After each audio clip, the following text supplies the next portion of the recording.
Yeah, Namaste, Masters. Welcome to the book club session from, this is an initiative from PMC USA. Like Patriji's, first of all, pranams to Brahmarshi Pitama Patriji and my parents. Okay, I think it's live now. Let me start. Namaste. Pranams to all the pyramid masters and pranams to Brahmarshi Pitama Patriji and my parents. And welcome to the PMC USA initiated book club discussions on every Tuesdays. This will be a live telecasted on PMC USA channel. Thank you for joining tonight. As Patriji says in his 18 guiding principles, reading spiritual books, main thing is meditation, but with meditation, along with meditation, you have to share meditation experiences, and also you have to read spiritual books.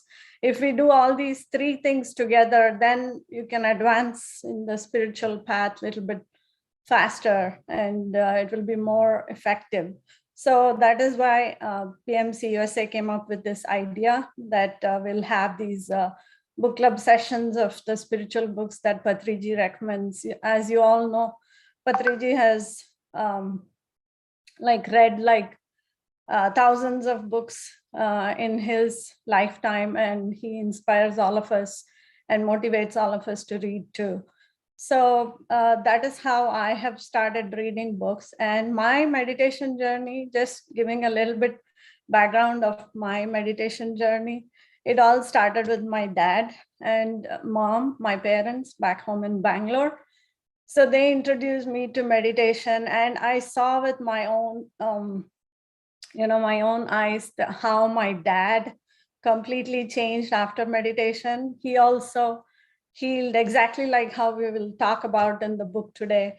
He healed from his chronic back pain that he had for many years. And also he was off of blood pressure medication. And so when he came to visit USA, I live in USA, North Carolina. So when he came to visit us in 2002, he used to go up the stairs, like sitting down and going up. But next time, he came after meditation, he had been doing meditation for a few months, and he was like so energetic, and he was going up and down the stairs like a kid, and whole outlook had changed of my father.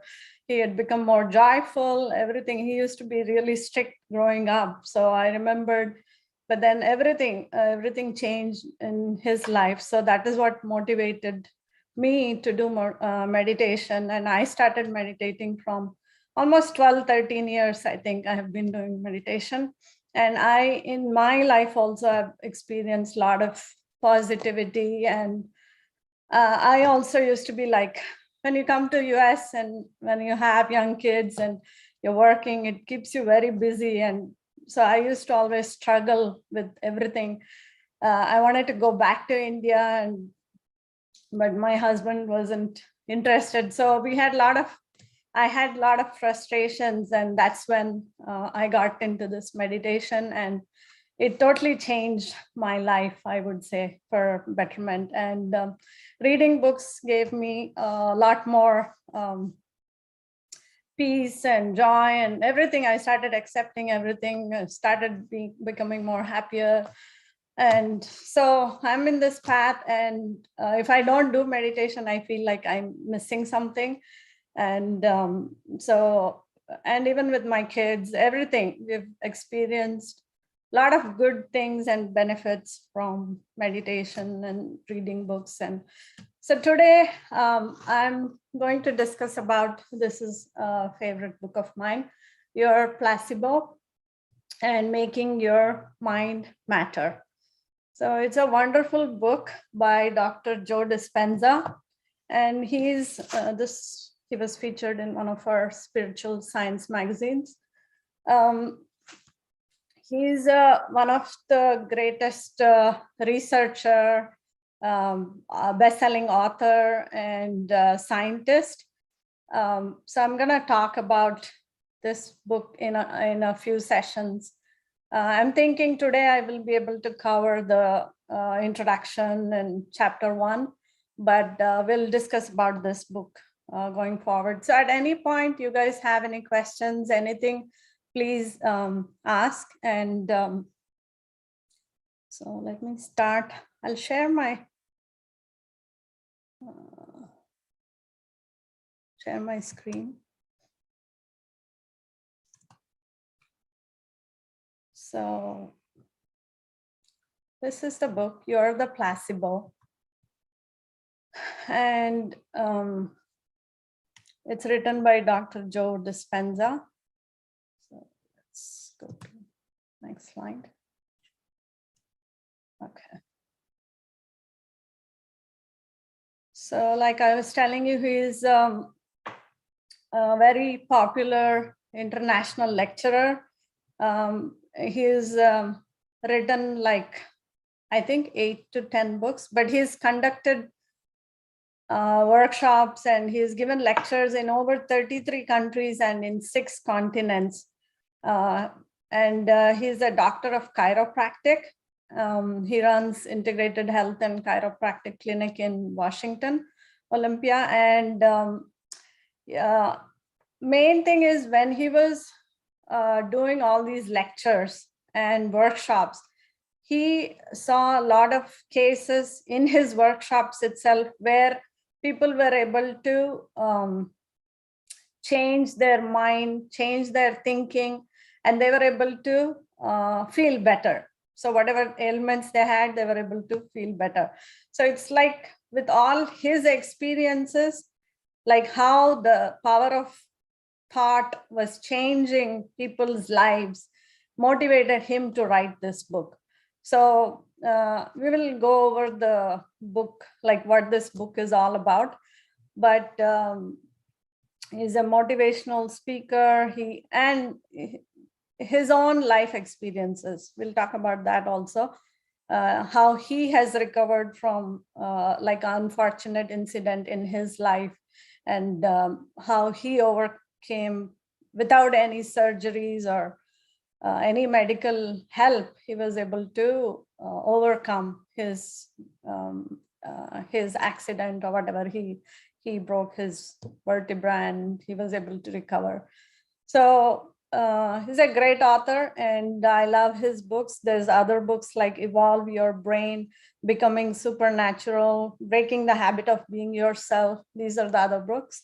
But You're the Placebo is one of my favorite books. And I got this book from Chandra Garu from Pyramid Valley, Bangalore. He had visited us in Boston. And so like how they say, you will, teacher will appear when the student is ready. So when I was exactly like wanted some book like that, I think, so I got it as a gift from him. So, okay, so why should you read this book? So because this book has a lot of case studies where you will see that in real life, how people are changing, healing, and how they're making their health and life better and their body. So how they're feeling. So you will, and also it's not just the stories, it's also like based on a lot of scientific evidences. So because I also like, I'm big on like, I don't believe everything because I have my science major, engineering, but science major. So I always want to know why. If somebody says something, then, oh, how does it happen? Why does it happen? So that science is, Dr. Joe has explained a lot of scientific facts behind all these things, like the changes that he was seeing in people. So it's based on a lot of these discoveries in epigenetics, neuroplasticity, quantum physics, neuroimmunology, and I think even hypnosis, psychology, everything. So it includes evidences from all these fields, discoveries. So main thing is, I think this is given by Dr. Church, Doctor, one second. Yeah, Dawson Church. Dr. Dawson Church says that, so this book, it says that you and every human being are shaping your brain and body by the thoughts you think, emotions you feel, intentions you hold, and transcendental states you experience. So all these four things have to happen towards that, and then that will happen. So whatever, like you can envision something and say, for example, I wanted my hand to feel better. So I will envision it. I think about my hand, how it is good, it's feeling good. I have to feel that emotion. And then I have to have that intention. I have to make my hand better. And then I will experience that. Oh, I will act as though this is already better. So all these things will make brain and my body think that it is fine. This part is fine, and it will actually make it happen. So that's what we will see, all these things. So another thing is, it's called neural pathways. This is again, Dr. Joe's he figured it out. He says that self-directed neuroplasticity. So all these neural pathways that travel in the brain and the parts of the body, they can be created and destroyed. So you can create new neural pathways. You don't need to have always the same things. You don't need to be thinking the same things. So that's what, so it is neuroplasticity. So it is very interesting, and the book is full of evidences, and by the end of this reading this book, you will be convinced that you have the power of, in your mind. With your thoughts, you can heal, you can make your life better, anything. So, so how this book came into, why Dr. Joe decided to write this book. So in 1986, Joe Dispenza was participating in a triathlon, which is a combination of 3 athletic events, I think. So he was swimming and he was biking, and another thing is probably running. So what happened was he was going, he had finished swimming event, and when he was doing the bike event, he was unfortunately hit by a truck, and he fell, and the truck ran over or braked on him. So he broke 6 vertebrae on his spinal cord.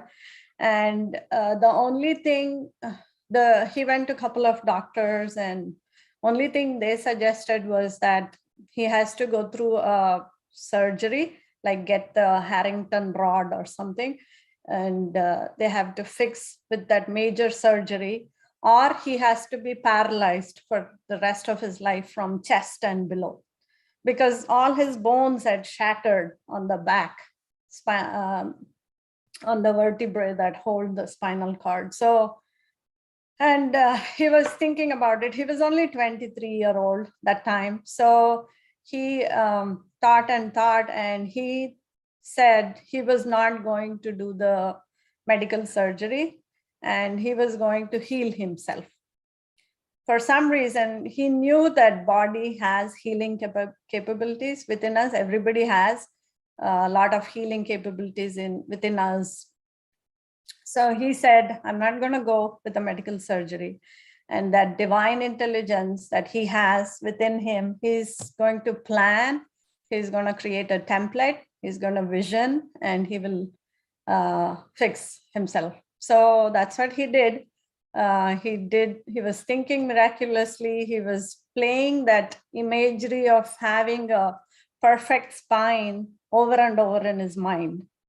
Not only that, he was thinking about, he was experiencing, like he would think, oh, I will walk on the beach and I will watch beautiful sunset.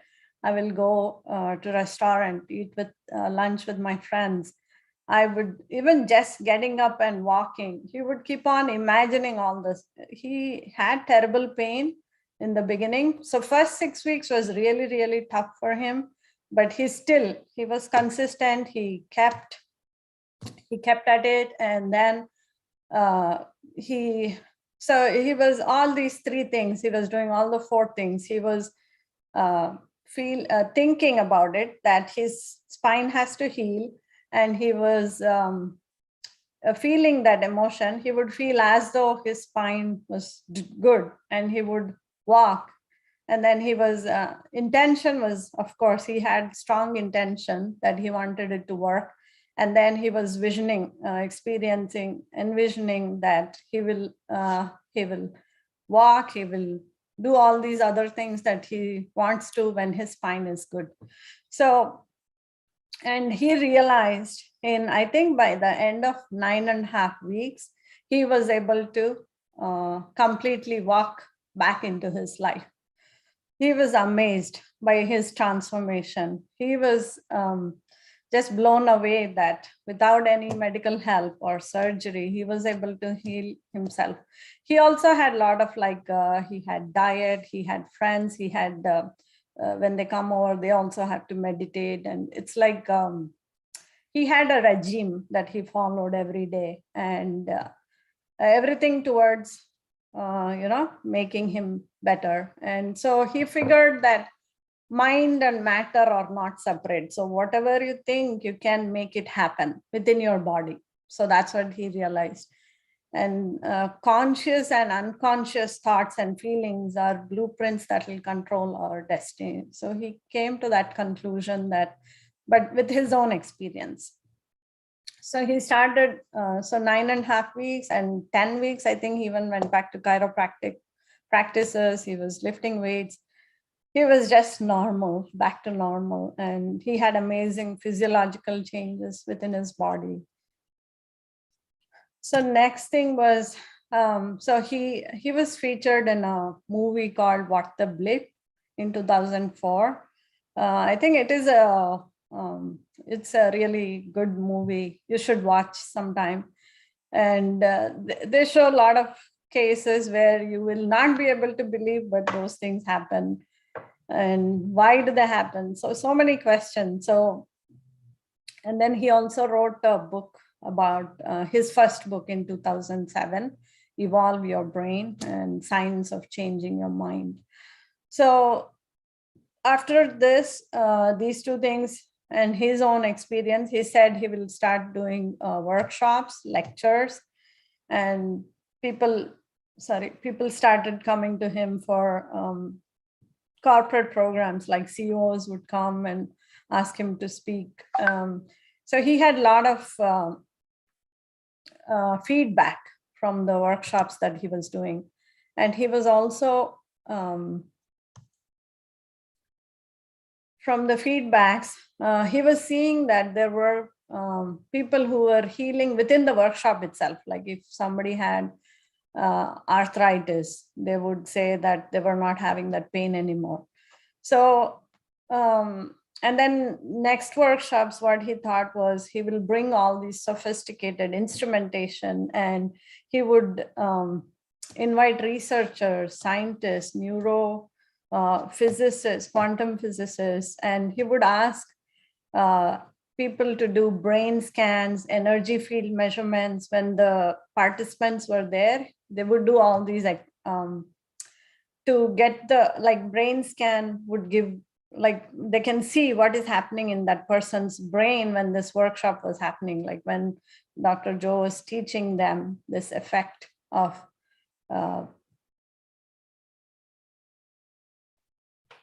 Sirisha, is this something that I should approve, or somebody is requesting a remote control of your screen?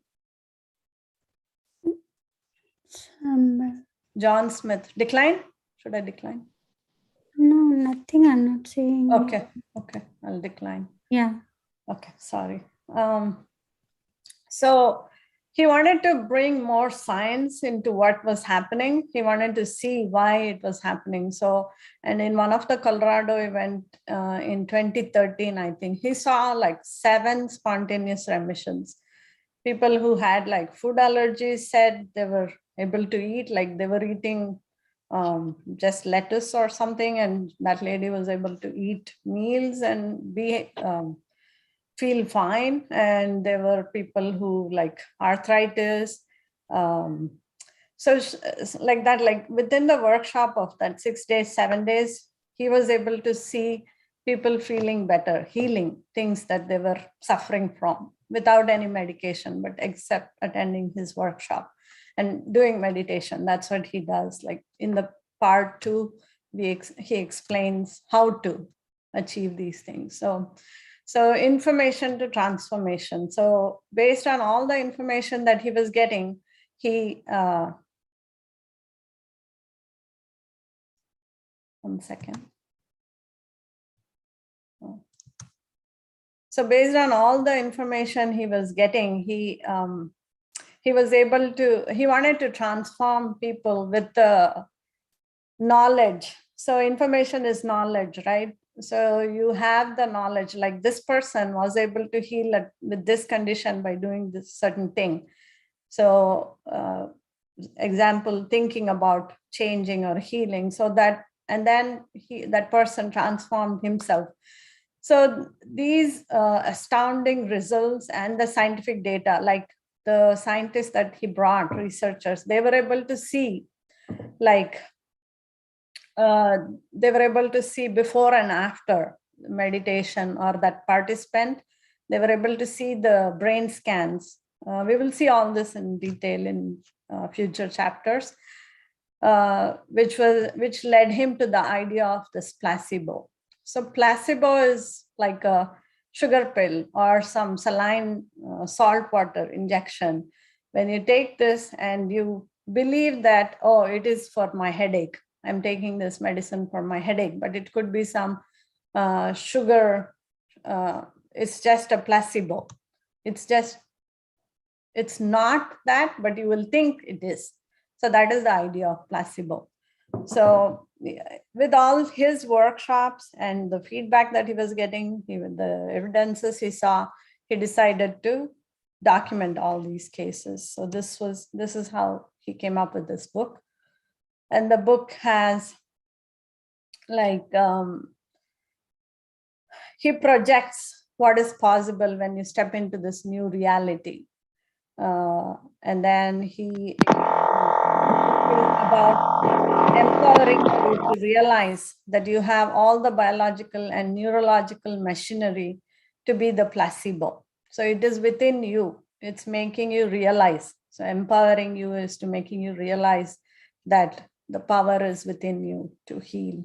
So healing yourself through thought alone. So the book is divided into 2 parts, part 1 and part 2. Part 1 has like 7 or 8 chapters. It's all information. And part 2 is transformation. How do you achieve these things? It's basically meditation workshops.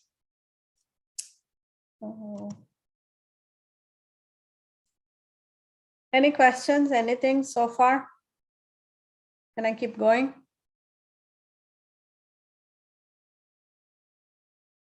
Pushpa, are you seeing anything? Okay.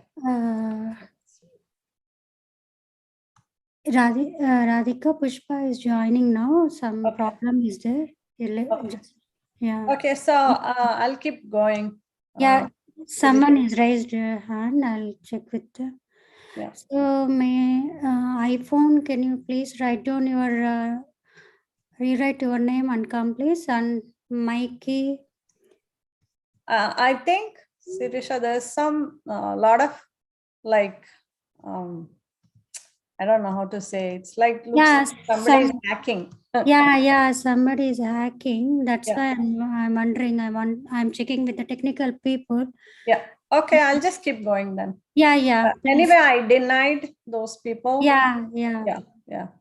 Okay, so in chapter 1, Dr. Joe Dispenza writes about,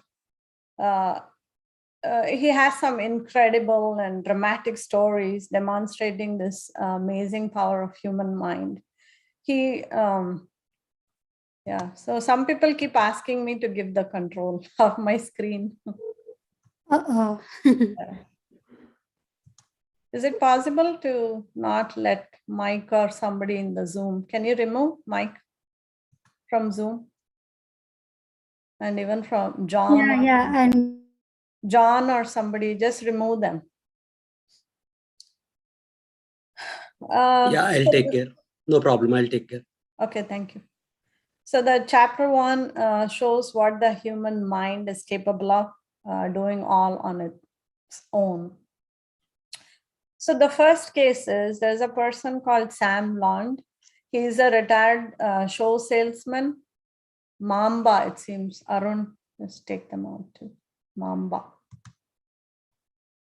And so he's a retired shoe salesman. And he, what happens is his first wife, and they were in a lake house, and this is like a story. This is one of the first story that Dr.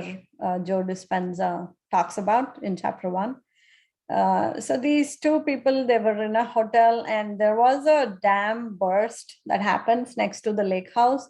And so it kind of floods their room, and basically wife just gets flooded in that. And she was actually his heart and soulmate. So he's upset about losing her. At the same time, he's diagnosed with esophageal cancer or liver cancer at St. Louis. And so he goes to he gets chemotherapy, and he goes with the treatment. So in that treatment, he meets the second wife.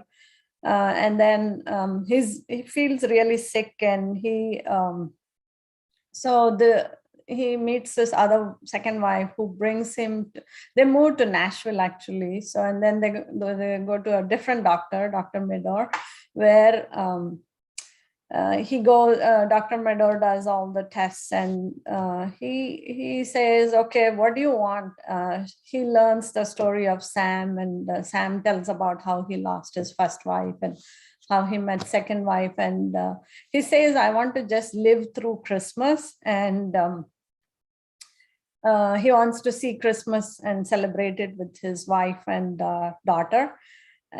So doctor says, okay, doctor will give him some like diet and physical therapy and everything. And so he actually starts feeling better. Sam feels better, and like he lives through Christmas, and he goes home by October, and he's home. But immediately after Christmas, like by 2-3 days, he's brought back to the hospital again. When he comes, he just has a fever and also little bit of pneumonia. His blood tests, everything were normal. So he was, Dr. Medor was still observing, but then immediately after another day, he dies.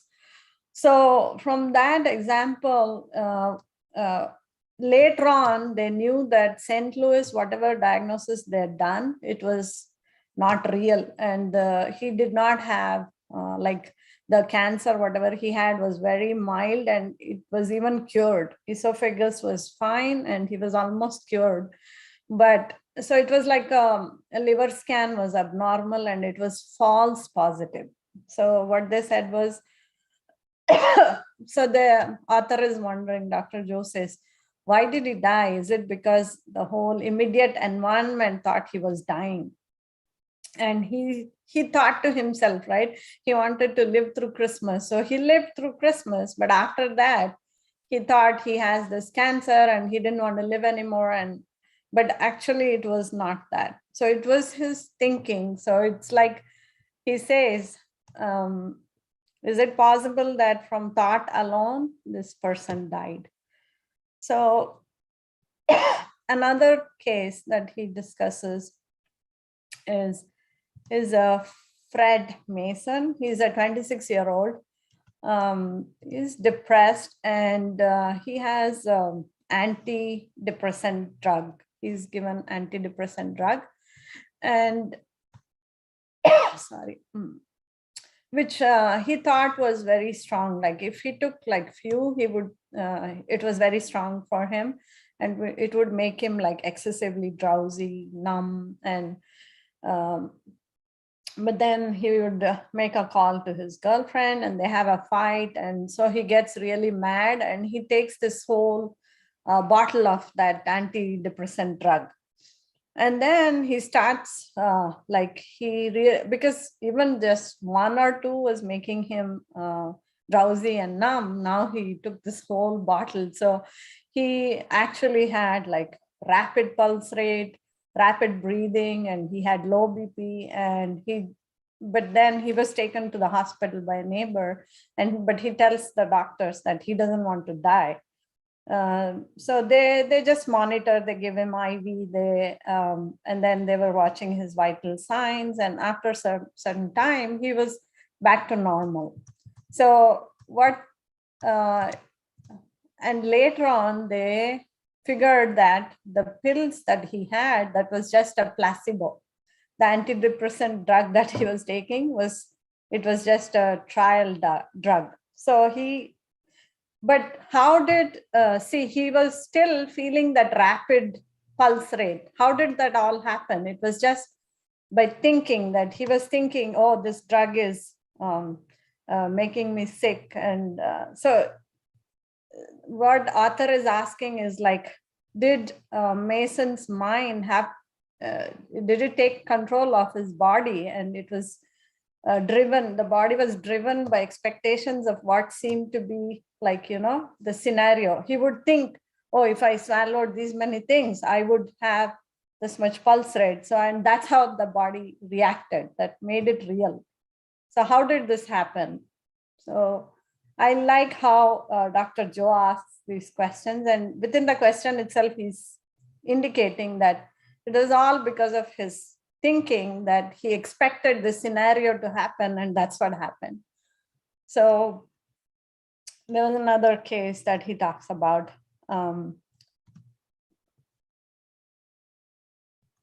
Again, here also there's a lady called Janice Schoenfeld. She's 46-year-old and she's an interior designer. And she was also again on an antidepressant drug trial. And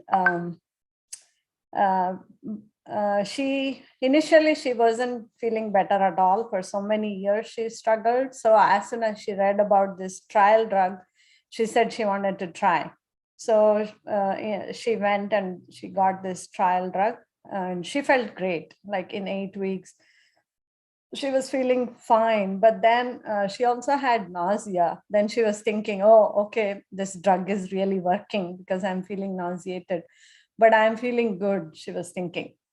But later on, they knew that what she had was placebo. So 38% of the people in placebo group felt great, and 32% where this FXR drug was given. So if you see, placebo group did well. So she was surprised at how, they also did her EEGs, like electroencephalography.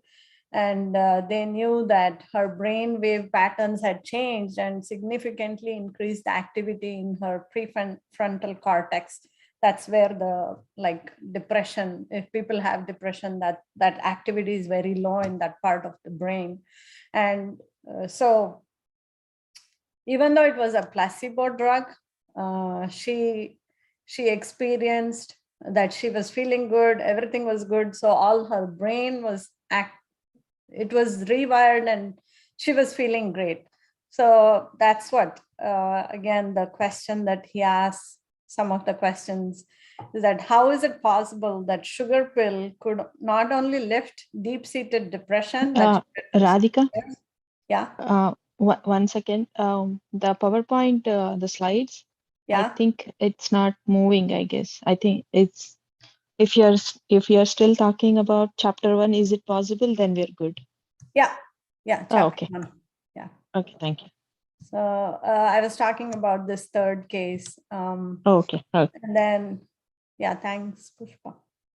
So what does it mean that same inert substance actually has power to change how your brain waves fire increasing activity in the very part of the brain most affected by depression.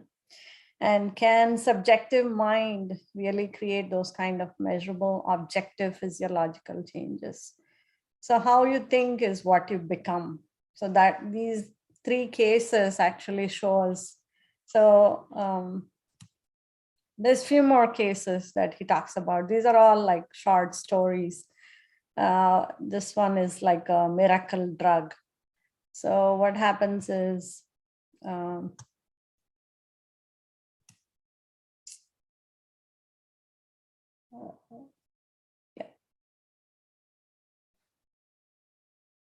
so there is a Dr. Mosley who publishes, who is doing these surgeries for curing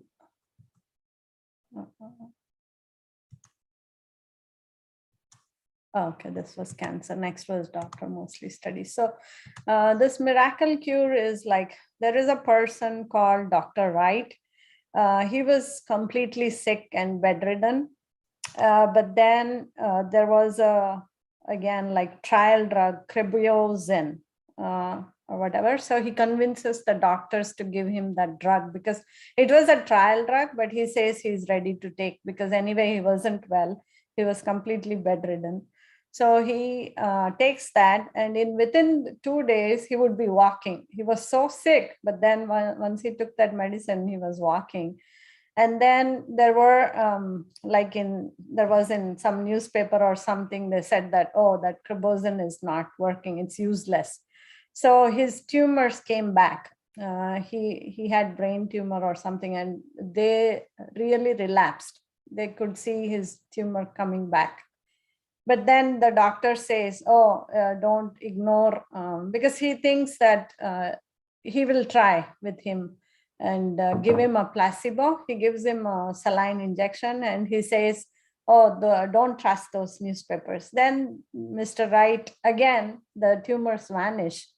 And then, but in few more days, again, American Medical Association announces that this drug was indeed worthless. So again, Mr. Wright relapses.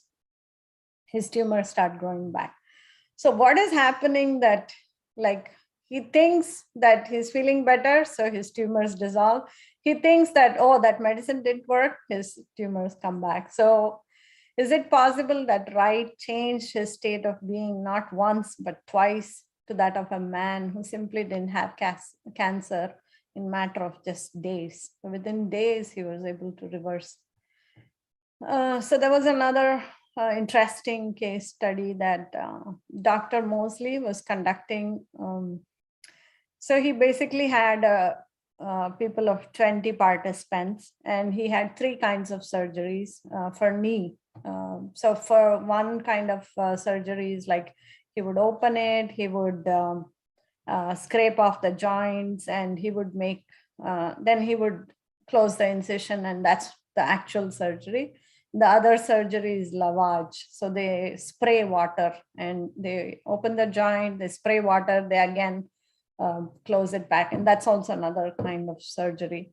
And the third one was sham surgery, where he does not do any surgery, but he cuts open patient's knee and then he ties it, he stitches it back.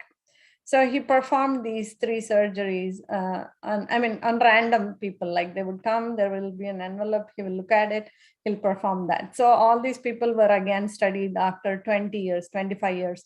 So there was like at least 5 placebo who were not given any surgery. Like, I mean, they were done the surgery, but there was no, like he just cut the skin and he stitched it back. So that was the placebo group, and placebo group were feeling fine after 25 years.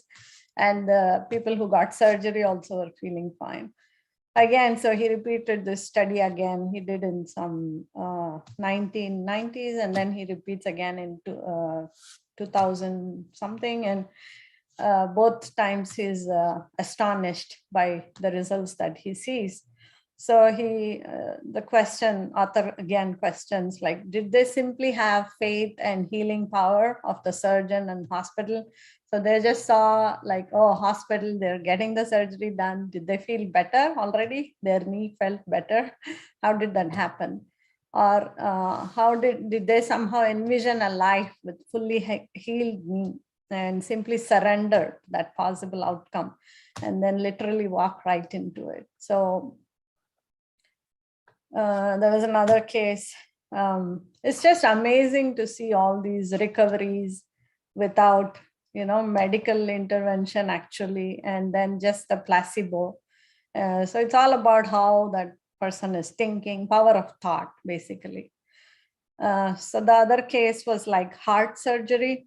That wasn't. So again, here also they performed like sham surgery, which is like really not doing anything. And the other one is exact surgery. I think they were tying the bad arteries or something, and they would grow better cardiovascular something for the heart. And they saw here also, again, they saw that 83% who received sham surgery were seeing a lot of improvement than the people who got actual surgery. They had 67% only actual surgery people were feeling better. But in sham surgery people, placebo group was much more effective. Did they just get better just through nothing more than holding that expectation for the best? So that's what author is wondering.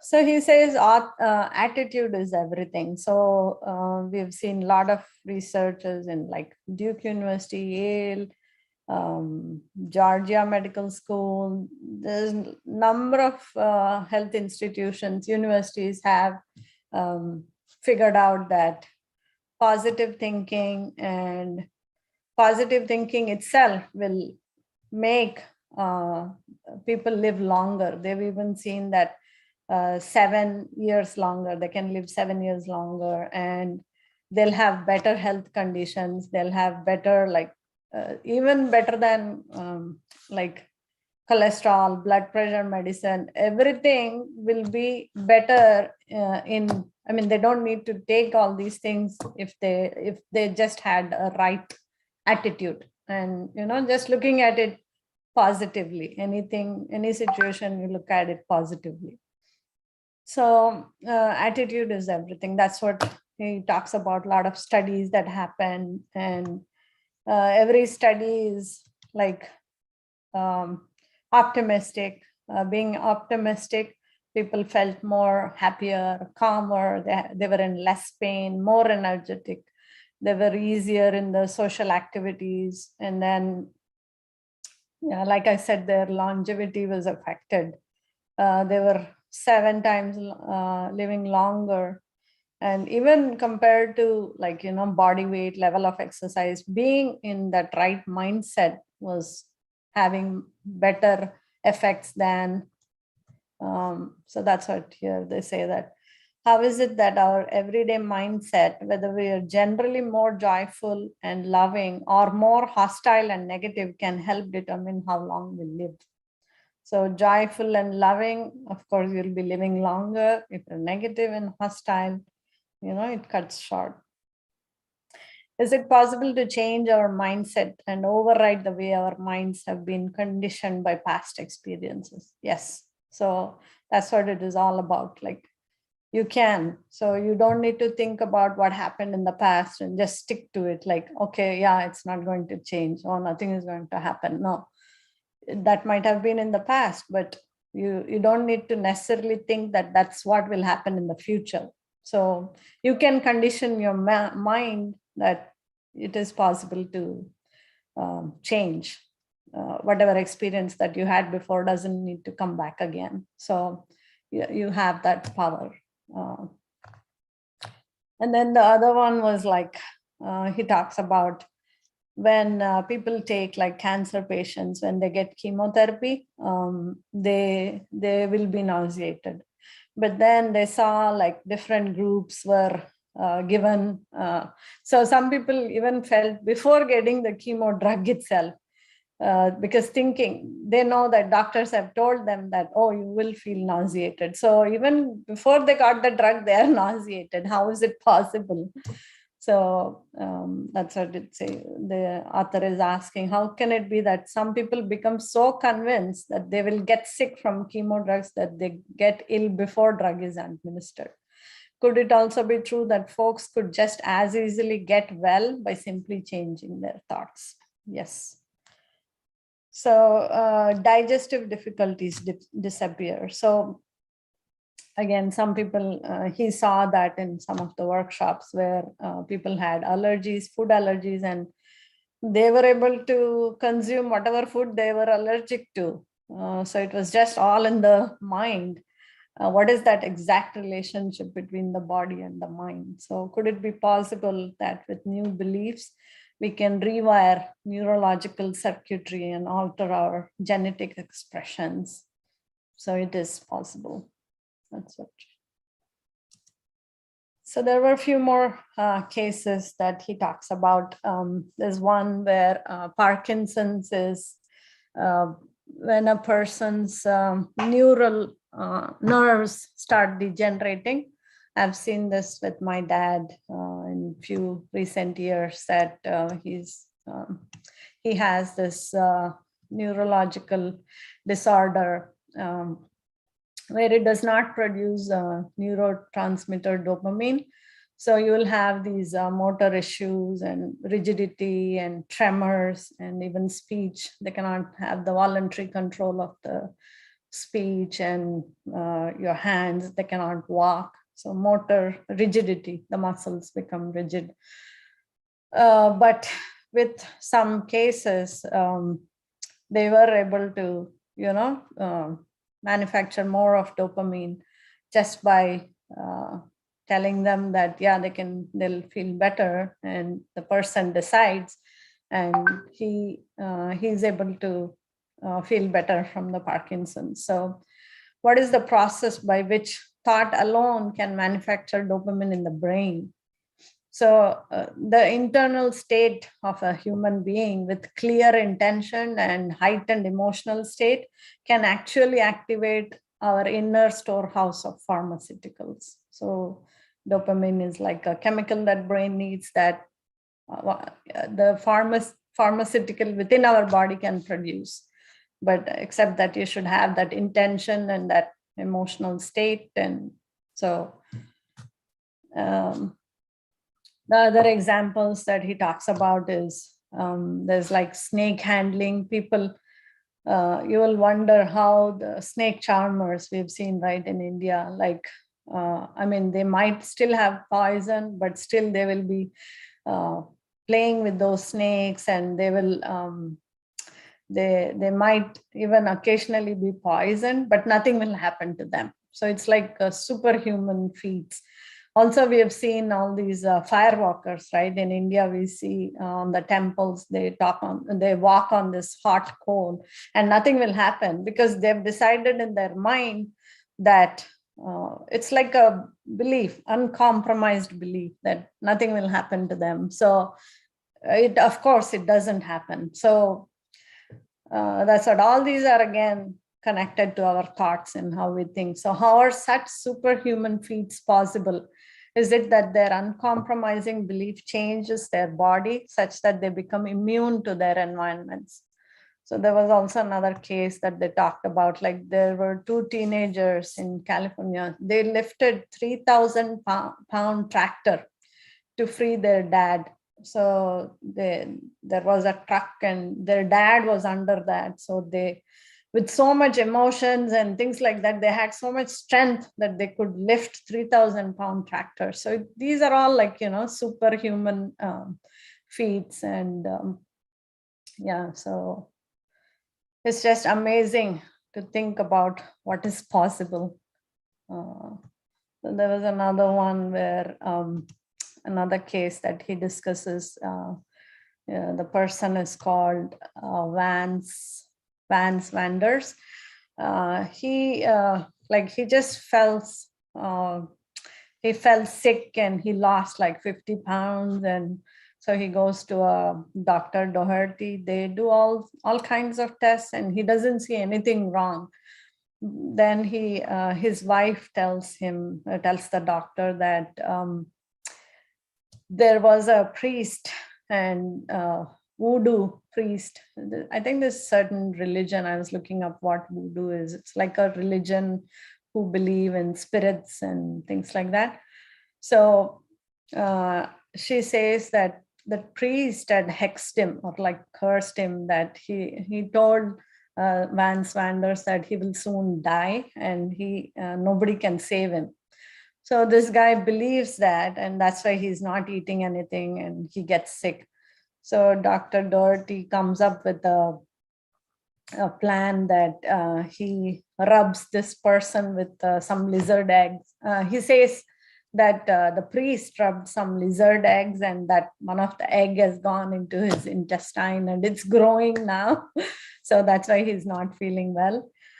So nurse will plan to give him like a vomiting drug, and he keeps vomiting, throwing up. So this doctor comes and slips a green lizard in the basin, and he shows him, see, your voodoo is out. Whatever curse you had is out. So now you'll feel better. So immediately after a few days, he will start eating and he will soon become well. So just by thinking, so there wasn't anything actually, even that lizard, the doctor came up with this story and he put the lizard in the basin. So could the person just decide to die or decide to live even with the terminal disease? So it's just amazing to see all these cases that Dr. Joe talks about. And this is actually end of chapter 1 summary. I'll stop here to see if we have any questions from the audience. So I'll continue with the next book club session. We'll do the chapter 2. I just wanted to read some of the, if we have any questions, we'll take. And I just wanted to read some of the things that other authors talked about this book, which is why you should read this book. So You're the Placebo is the instruction manual for how to produce miracles in your body, with your health, and in your life. It's simply magnificent. This may be the only prescription you will ever require. Another author says, your mind is so incredibly important to the success or failure of virtually everything you do. So You're the Placebo. It's a powerful exploration of your most important resource and offers many practical tools to optimize your mind and to enhance your overall success. I love Dr. Dispenza's way of communicating complex ideas in a way all of us can benefit from. From my experience with patients with life-threatening illnesses, I've learned the truth as shared in You're the Placebo book. The body experiences what the mind believes. We all have that potential for self-induced healing built into us. The key is to know how to achieve your potential. Read and learn. Dr. Joe Dispenza weaves scientific studies together to come up with a true revolutionary approach to using our minds to heal our bodies. I was spellbound. Bravo. Yeah. So that's about it. So we can do 5 minutes meditation and then call it done with this session. Sirisha, do you want to play some music? Yeah. Can you please stop sharing your screen, so Radhika? Maybe Pushpa, can you ask some questions or any discussions on this? Can you please go ahead? Yeah, thank you. Thank you so much, Radhika. This is really wonderful, actually. So the way you have explained about how the technique works, right? What you think, what you imagine with the heightened emotions, and then your body will automatically take care of it. So it's a wonderful technique. Yeah, if anybody have any questions, please raise your hand. We can take questions.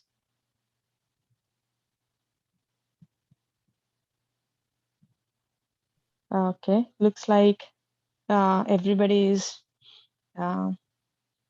It's pretty clear about it. Yeah, we can go ahead and yeah, not only start. questions, just ask them to share their views too, so we can allow them.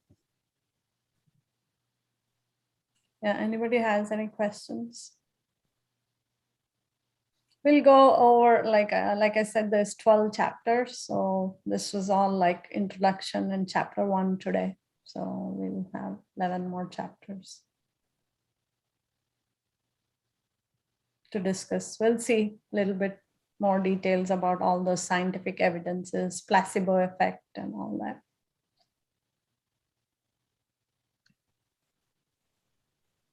Okay, let me share music so that we will do meditation. So no one is there, right? Sure. Trisha, you want to play the music? Maybe we can do 5 minutes of meditation. Yeah, I'm sharing. Just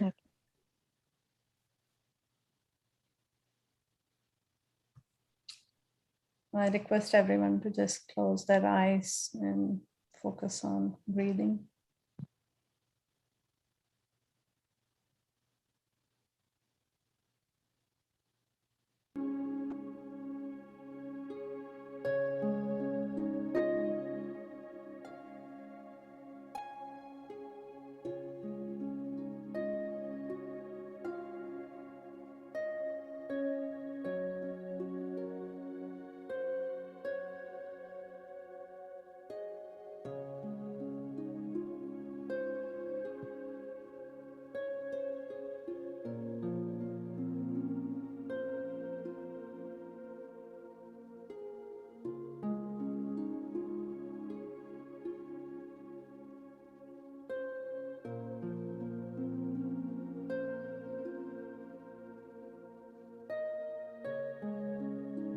Everybody, let us close our eyes and observe our normal, natural, easy